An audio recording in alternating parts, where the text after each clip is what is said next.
My name is Ethan Walker. I'm 34 years old. I fit bespoke kitchens and built-in wardrobes for a small renovation company in Manchester, which means I spend most of my working days inside other people's homes measuring twice, cutting once, and listening to true crime podcasts through one earbud while keeping the other ear free for homeowners who need to tell me about the previous tradesman who somehow managed to get everything wrong. It's not a glamorous life.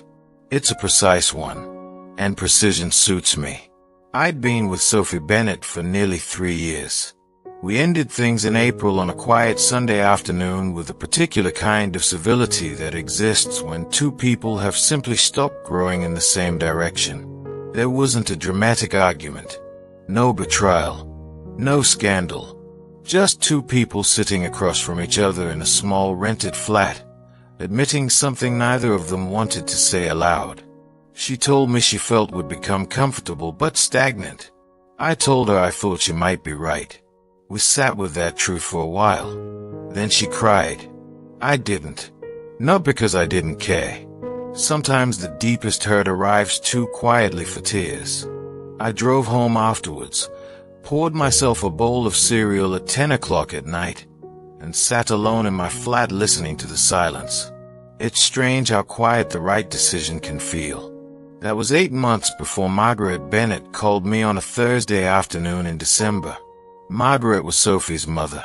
She was 59, owned a successful alterations and tailoring shop on the east side of Manchester, and possessed a sort of confidence that only comes from raising children, running a business, and surviving enough disappointments to stop fearing them.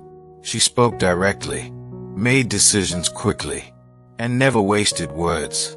From the moment Sophie introduced us, Margaret had observed me carefully, not suspiciously, just thoroughly. Somewhere during the second year she stopped evaluating me and simply started treating me like family. I always considered that one of the highest compliments I'd ever received. After Sophie and I split, Margaret rang me once, not to take sides, not to discuss what had happened, simply to say she was sorry things hadn't worked out, and that she'd always thought I was a good man. That conversation stayed with me far longer than she probably realized. So when she called in December and said she needed a favor, I didn't hesitate. She was redecorating her spare bedroom. New paint, new furniture, a complete fresh start. The delivery company had left a heavy oak chest of drawers in the downstairs sitting room because, as Margaret put it, modern delivery men seem allergic to staircases. She needed help getting it upstairs. There's a tricky corner on the landing, she said. I know you're busy. I laughed. You know I can't resist a good corner.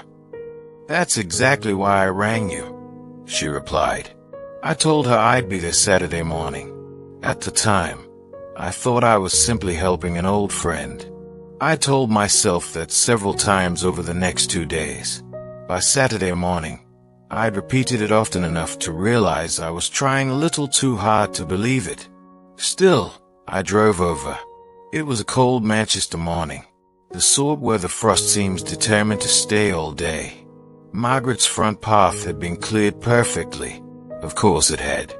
She wasn't the type of woman who left jobs half-finished. A Christmas wreath hung neatly on the front door. The smell of fresh coffee drifted through the house when she opened it. She looked exactly the same. Reading glasses pushed up into her hair. Paint smudged across one forearm. The calm confidence of someone entirely comfortable in her own skin. Ethan, she said with a smile. Come in. The chest of drawers was every bit as heavy as advertised. Solid oak, built like it intended to survive several generations. Together we maneuvered it up the stairs and around the landing corner in 4 careful movements. Margaret wasn't decorative assistance. She anticipated every adjustment before I asked. Shifted exactly when needed. Stopped exactly when required. Anyone watching would have thought we'd rehearsed it. When we finally slid it into place against the bedroom wall, we both stood back to admire our work. Good corner, she said. Excellent corner, I replied. She disappeared downstairs and returned with 2 glasses of water. I took mine. She set Hayes on the windowsill. Then she walked across the room and quietly closed the bedroom door behind her. The click of the latch sounded unusually loud in the silence. When she turned around, her expression had changed. Not serious. Certain. "We need to have a conversation," she said. And in that moment, I had absolutely no idea that she was about to change the course of my life.